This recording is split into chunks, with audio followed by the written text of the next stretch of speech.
Hi, I'm Alex, aka Lolies, aka Board Game Yogi, and I'm here to tell you about how I found myself working in the board games industry. So, my journey into board games started, I guess you could say, as a kid. I always loved board games. Having said that, I wasn't really part of a family that played like Catan or anything like that. I was always like, we played Monopoly all the time, or certainly at Christmas. Drafts, backgammon. My dad loved backgammon. It was more of the classics, I would say. My mum was into card games, and so I just always grew up with play in my life, and I loved it. And I would so much so that I would play games by myself when nobody wanted to play with me. I remember playing Monopoly, 4 player, but by myself, and I essentially had set up the other 3 players as AIs, and I had certain rules in place to stop myself from being able to just own everything, but I had certain rules that I had to like abide by in order to be able to trade or buy from essentially what I had made as real life AIs before there was Monopoly apps on computers and things like that. So yeah, you could say I was always quite enthusiastic about board games. I They weren't a huge part of my life. Apart from like playing with family, I didn't really play with friends or anything like that.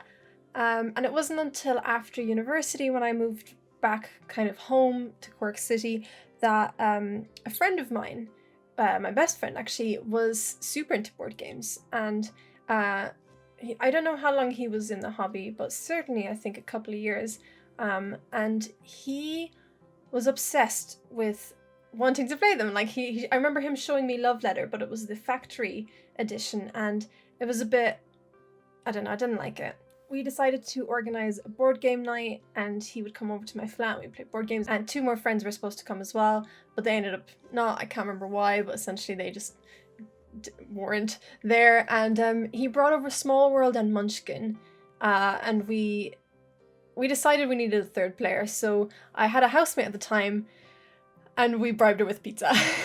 We got pizza and we ordered pizza, and we bribed her to play with us, and we played Munchkin. Now, it was all our first time, I think, or maybe my friend might have played it before, but certainly for the other 2, like for myself and my housemate, it was our first time playing. So it took us quite a while. There was a lot of backstabbing, as there was with Munchkin, and that was kind of, I always say that Munchkin was like my first game that got me into board games. I really enjoyed it, even when the other 2 ganged up on me, and it was very annoying, but I really, really did enjoy I just love playing. I don't really care if I win or lose. Obviously, I prefer winning, as most people do, but I enjoy the process more so than anything. We didn't get around to playing Small World, and I still haven't played it to this day. I heard it's alright. I don't know. Anyway, that was the foray into board games, so I was around 21 then, I think. And then I think the following year, I moved to Paris. Just decided to move to Paris to learn French. And I was staying on a friend's couch for a couple of weeks or a month. And it was a very small Parisian flat. And I remember he had a bookshelf that's not much bigger than the one that's right behind me here. And there was a familiar sight on there. I saw Munchkin on there. And so this friend who I'd met back in Ireland through fencing, we were in the same fencing club at university, he had Munchkin on his shelf, and Munchkin was surrounded by several other board games, and I was like, oh, you've got Munchkin? And he was like, yeah, and then he taught me Libertalia, which to this day is one of my favorite games. Very, very good. Say that's a programming game? This was before I knew the terminology, so I've never really thought about it. Libertalia is a great game anyway, you should try it. You should try it out, although I think it's out of print. But it is on BGA, and there's a very good version of it on BGA. Anyway, played that, loved it. Turned out my friend went to a board game club. I think it was like every 2 weeks, so I started going with him. Now, bear in mind this was in Paris, and I was only learning French, and we were all playing these games in French. I learned Dixit through playing it in French, and actually partially in Latin as well. Some of the clues were being given in Latin, and I was like, all right, this is too much for me. But I remember playing Letters to Whitechapel. I think I played Love Letter there again, and I preferred it because it was like the what's the one that's not the factory edition, like the normal one? I can't remember what it's called. But anyway, the one that everyone plays now. That was great. And I had a great time. So I would go there and I would learn some games. And then I moved to London. I think it was maybe again a year later, a year and a bit later, maybe. And I'd been wanting to move to London for years and years and years, but I eventually made the move. And obviously, London is a very big place, and I decided I had to find a way to meet people. So I looked up board game groups, because I thought, my friend was going to these like board game meetups. There must be something like that in London. So I was in East London at the time, and I found a group that was on way on the other side in West London, like an hour on the train. I think it was all on the Central line. And I would go every Sunday, I think it was, and I would spend the whole day playing games. I think it was like 12 until late.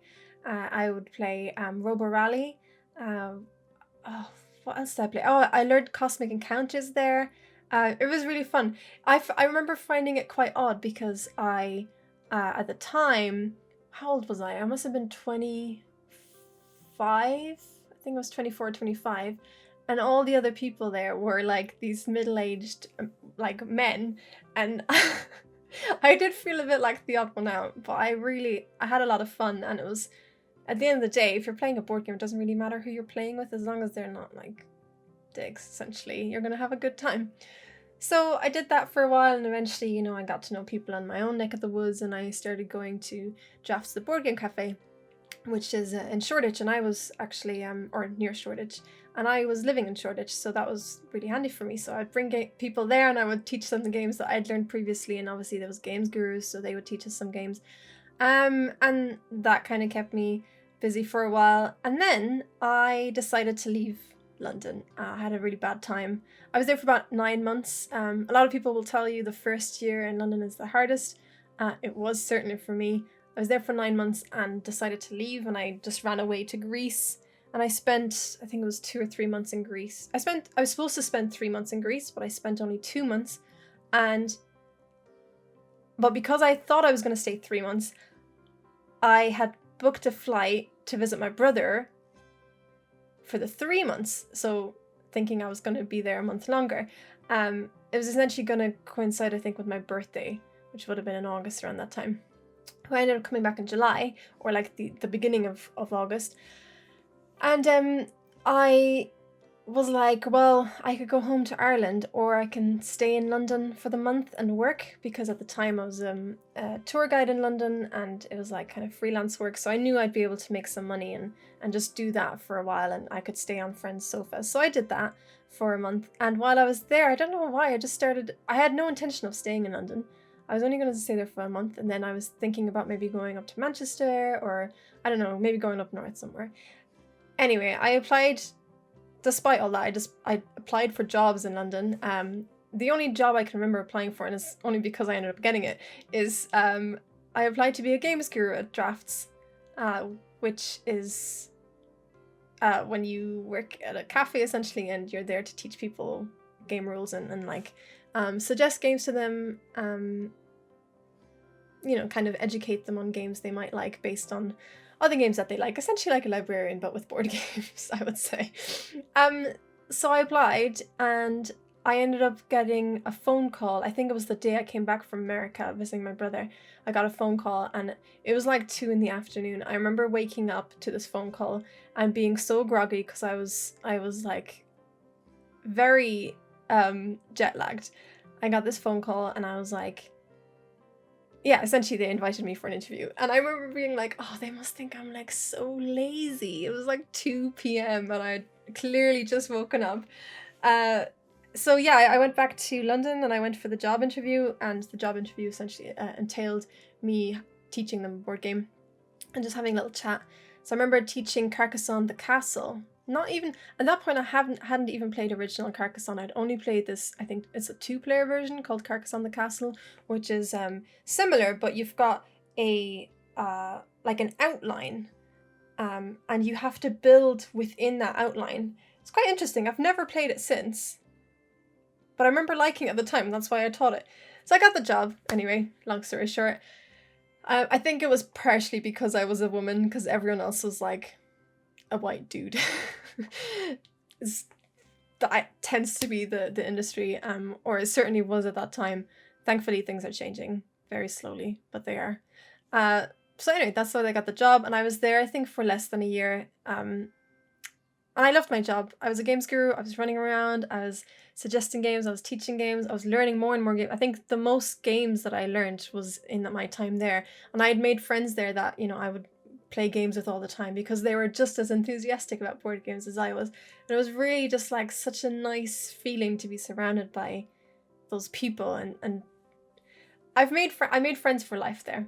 I'm still friends with the people that I met there to this day. And one of them I actually I almost worked with. Not quite. We seem to keep missing each other on our journeys. But obviously we worked then together. So anyway, that was kind of my first job in the board game industry. I was there for, as I say, less than a year. And one of the things I did when I was there is first of all, I became obsessed with a certain 2-player deck building game that you may or may not have heard of called Star Realms. I believe that was one of the first games that was taught to me. And I remember loving it so much that somebody gifted it to me. It was like a Secret Santa thing, and somebody gifted me a copy of it for that Christmas. And I've loved it ever since. Yeah, good times. But one of the things I did is, actually going back slightly bit, is there was this thing that they're doing with their social media where they were taking pictures of the staff members holding their favorite games. So there's a picture of me holding Star Realms cards, and essentially a little bit about where I say why I loved Star Realms. And there's a local board game publisher called Big Potato Games, also based in Shoreditch, that saw that picture, and some of the members of staff liked Star Realms as well, and they commented on saying it, we love this game and we should totally get together and play it. And there was a bit of back and forth essentially where we were organizing like Big Potato versus Drafts, and then that somehow became that Drafts was hosting a tournament that I was supposed to play in, and then all of a sudden it went from I was supposed to play in this tournament to I was running this tournament. So I ended up hosting a tournament, and I think we had about 15 people show up, which was pretty good, especially because I think it was the first tournament that Drafts had in like the last, I think it was only open about 2 years at that point. I think they did some in their first year and then they didn't do any for that second year. Anyway, it was the first tournament in a while, and I ran it and it was great, even if I do say so myself, and I really, really enjoyed it. And one person from Big Potato came, and it was a guy called Mass. It was great. Hi, Mass. And he did play in the tournament.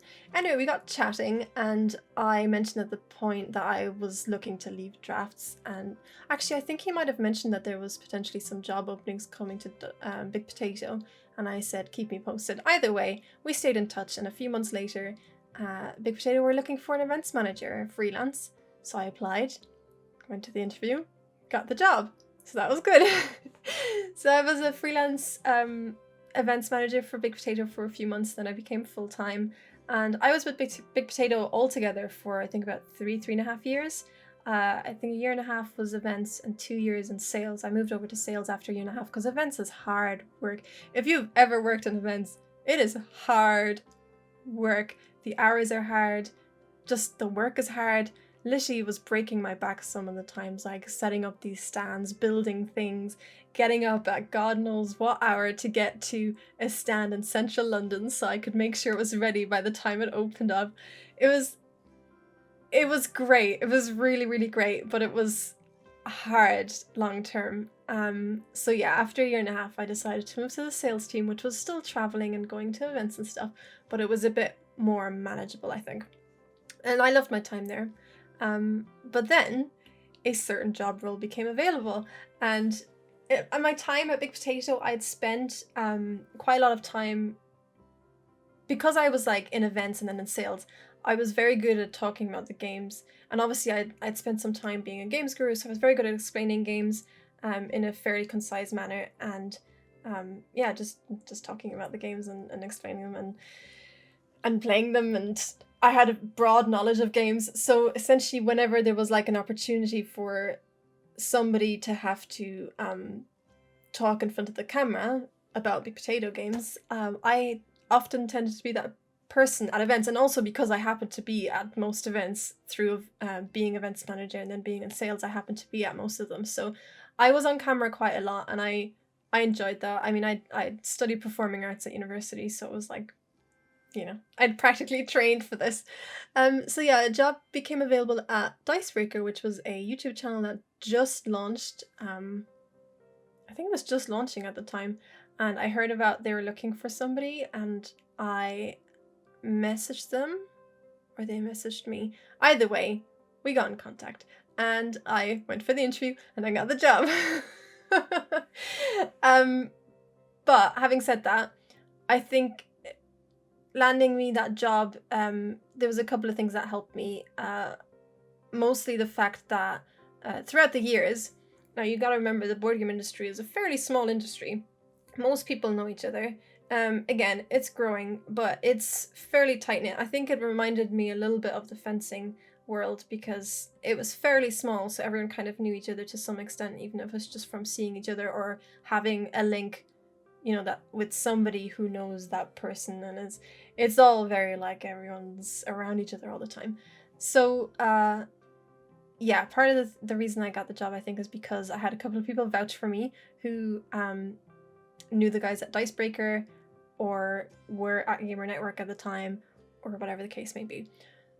So yeah, got the job, and I was at Dicebreaker. It feels weird to say was because it's just now over, but I was at Dicebreaker for just over 2 years, and now I've gone freelance for myself, doing everything. Now I do some marketing for Board Game Publisher, and I make videos on Twitch. But everything, and this is the thing, I'm pretty sure every job interview I've been at over the last few years, whenever they've asked me that question of like, if/when they've asked me the question, where do you see yourself going in the next few years, blah, blah, blah, I've always answered with, I want to do my own thing eventually. I've always been very honest about that. It's always been my dream. From a young kid, I was like setting up my own businesses and selling trinkets, and I always wanted to be my own boss. And I think as the years have gone on, that's always been in the back of my head that I've wanted to do that. So all these things were really great, and I'm very grateful I've been able to be a part of it. But yeah, it was time for me to go my own way, I think, for some bit at least. So anyway, the point I was trying to make is I was trying to tell you about my own story. Now, everyone's journey into this industry will be different, but there's several things you can do to get yourself into this industry. You can make sure that you network, and I mean, if you're passionate about games, try and go to groups. I remember like playing board games at London on Board with, actual LOL. And most of the people I met in this industry, I met through going to events, meetups, friends of friends. This is definitely an industry that knowing people, like it's the people that you know, that makes a huge difference, because it is such a small community that ideally you just want to be in it and in a genuine manner. So not in a going out to use people to like for your own gains manner, but if you're truly passionate and you care about this stuff, then going out, playing games, meeting people, chatting on social media, all those things will help you get there. And also, if you're following all these publishers and people are always posting about opportunities. Publishers are always posting about job opportunities. Also marketing. Marketing is a good place to be if you're looking to get into the games industry, because people are always looking for people who are marketing. I think part of it is that, certainly in board games, is that a lot of board game companies have not really been concentrating on marketing over the years. And there's a lot more indie publishers coming out over the years, especially with things like Kickstarters, is allowing them to give that step up and then allowing them to do more down the line. So yeah, post pictures of your board games on Instagram, chat to people about board games on Twitter if you can handle Twitter, or just stay on Instagram because it's a little bit nicer over there. Well, get involved.